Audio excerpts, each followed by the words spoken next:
Ang kay Janjan, Romeo TV Vlog, Dan Mardayaw, I say to all of you, do not create a fake account in Facebook.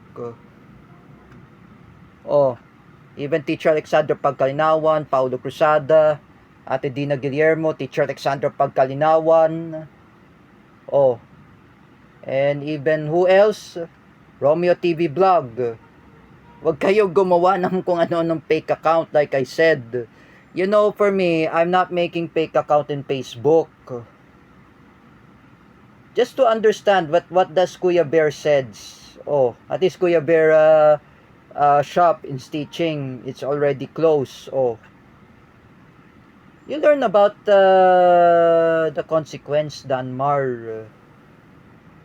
You know, for me, when I talk to Kuya Bear, when you are a Catholic, do not tell a lies, Danmar.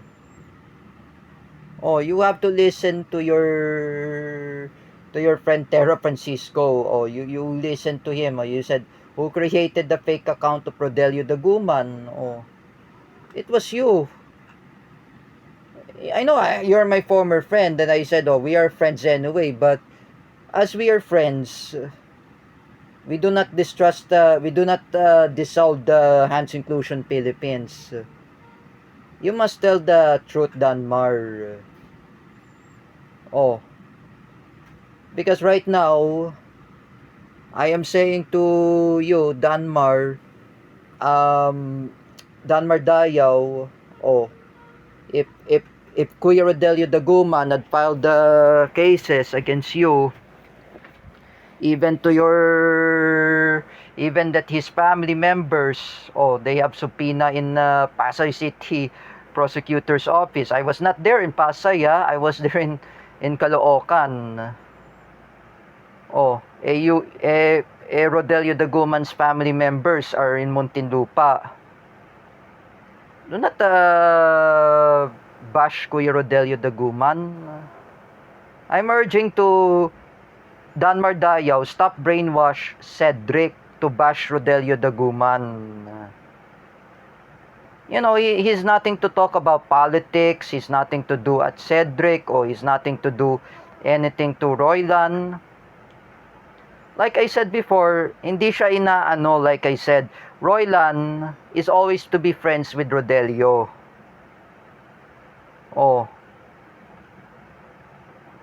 Like me, I've been friends with Rodelio Daguman, Sir Rodelio Daguman, and we are friends anyway. We are actually good friends. When we split each other for what happened of scandal like Jim Paredes, I know that his consequence. He cursed me a bad words. He comment there. As I could say, I apologize to Sir Rodelio Daguman. I say to him, he apologized to me. He say sorry to me, and I said, I never say bad words. You know, he say sorry to me. That he's saying a bad words. He apologized to me sincerely. It's simple. I just want to urge to Danmar, apologize to Rodelio. And now it will be end of confrontation. I know I criticize Danmar. I call him abnormal because you're attacking at Rodelio. You're bashing him in, you know, he has nothing to do with Cedric. It's not good. Me, I never create fake account in Facebook. In the past, I talk with Jerick Silva. I said in Last and Holy Week, I'm the one who created the fake account of Teacher Vincent and Teacher Gia Malana. I discussed that in TikTok Live. I know that is my consequence. If I were you, Danmar, appreciate your consequence. That is your fault. You know, like for example, you remember Manuel Luis Antonio, oh, he never create fake account in Facebook, oh. He's focusing in the showbiz. He's focusing in the industry with his brother Nico, named Jericho. Oh, he's focusing in showbiz. Like you, Danmar. You should focusing about your bonding with Ronald Rebena. Not too much creating fake account, oh. Para sirain si Cedric, what you said before, you're threatening at Cedric, you're threatening whatsoever. You're the one who created the fake account. Do not blame Cedric. Do not blame everyone. Do not blame Rodelio. It is your fault. Oh. You have misunderstanding to your parents. Like me, I never create fake account in Facebook. I talk with teacher May Tiburcio at the time. Oh, when you create fake account, oh, wag ka gumawa ng fake account. Oh, she said to me last 2018. I know. And this Eskel Penumbra, anyway. You know, Eskel Penumbra, you should tell the truth too. You're the one who create fake account of Rocky Tulog. At least I didn't blame Cedric Mariano or I didn't blame others. So you're the one who created this.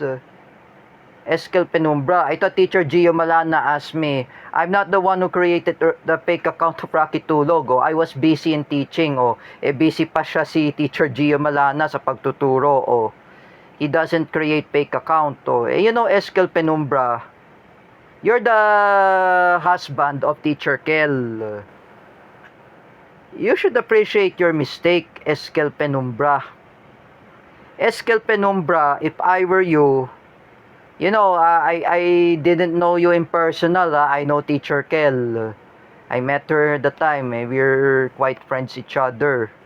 Now we are enemies. Now I'm saying, Eskel Penumbra, you should not create fake account Rocky Tulog.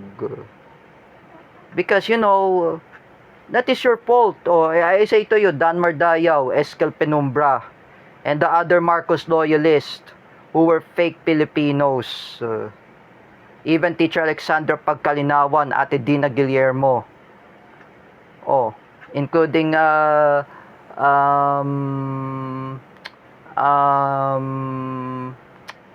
Paulo Cruzada, Gina Asedio, Jeffrey Asedio, and Jima Casandil, and including Sankay Janjan and Romeo TV Vlog. All of you should never create a fake account in Facebook. Some of Marcos loyalists, they say they create trolls, they create troll army. How would you say you create troll army?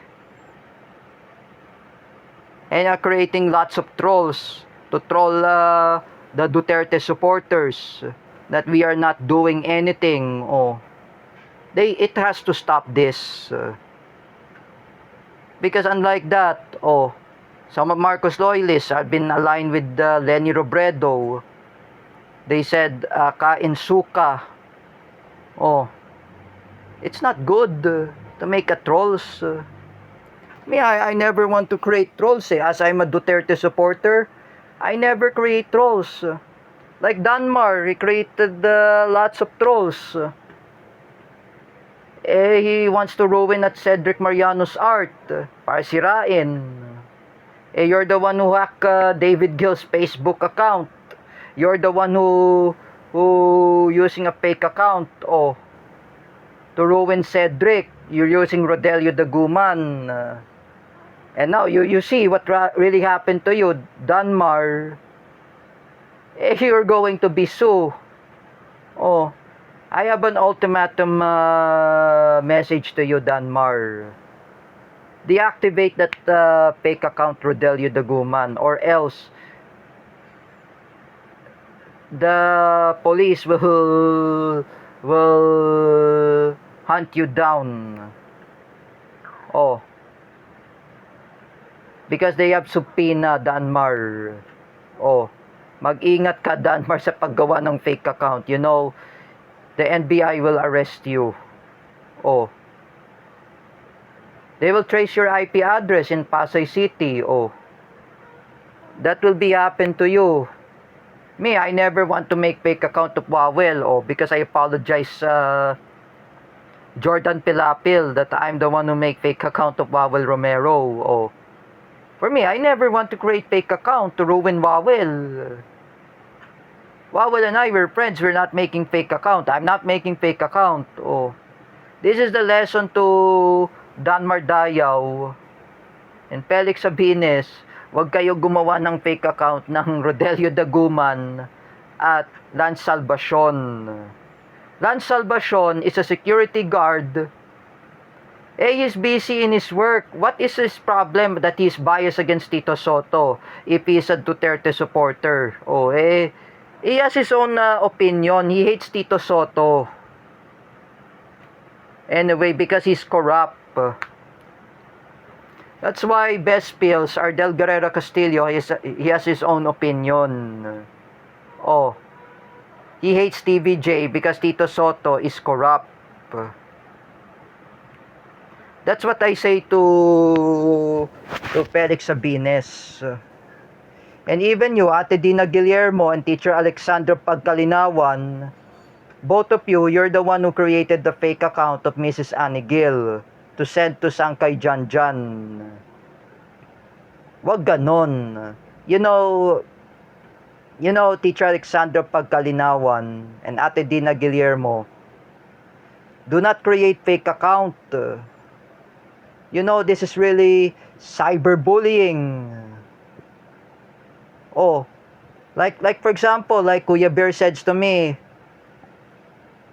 when those Marcos loyalists who created the trolls and fake account, they should not attack everyone who were anti-Marcos. People there are anti-Marcos. They hate Bongbong. They hate Bongbong Marcos. He's bangag. And Ferdinand Marcos Sr. is a robbery. Both of them are Zionist criminal. They steal money to the Filipino people.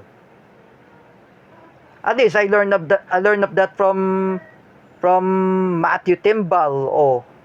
That he's an anti-Marcos. That's not good.